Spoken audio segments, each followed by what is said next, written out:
Ömülüp dağıtlagan, vakıttın dağını sesip baldarın jakşı görüp şahtagan siz mugallimsiz. Baka bolgon, kaytargan hata jolgon, gelecek gün doylup, keygen kapa bolgon, mektepte okuuchuga apa da ata bolgon, siz mugallimsiz. Жумушту адат кылган, турмушту санат кылган, өзүлөс окуучуга бийикти самап турган, учуруп карларын кайры сустанып карап турган, сиз мугалимсиз.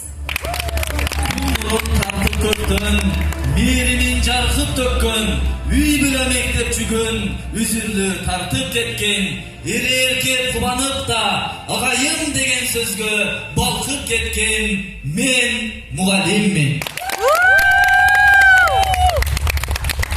Salam dostlar.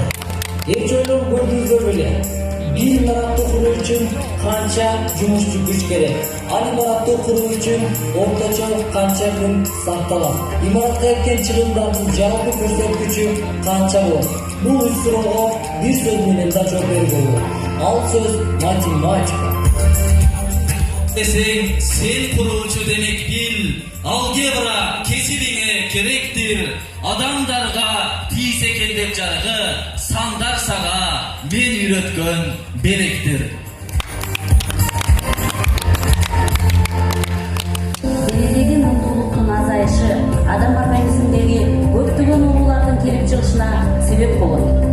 Бул үчүн биз ар күнү адамдарга суу ичип турууну сунуштайбыз. Ал эми суу адамдын салмагына жараша болот. Бул суроого жооп табыш үчүн кайсы илим керек экендигин сиз билесизби? Ал математика. Balgar menin bar baylığım olbaktım, balgar menin ötkön ömür gülömür, ömür arnap, adam saktap kalsın dep, men mektepten ketkim kelbey bir ömür. Саламатсыздарбы? Менин аты-жөнүм Гүлшат Кабирова. Азыркы учурда Ош шаарындагы Мусачи дүкөнүндө сатуучу болуп эмгектенемин. Күнүнө 10дон 12ден бул кийим сатам. Баабыздын орто саны 7.000-8.000 сомду түзөт. Бүгүн мен 48 миңдик соода жасадым. Айтыңыздарчы, канча бут кийим саткан болот? Бул жерде терең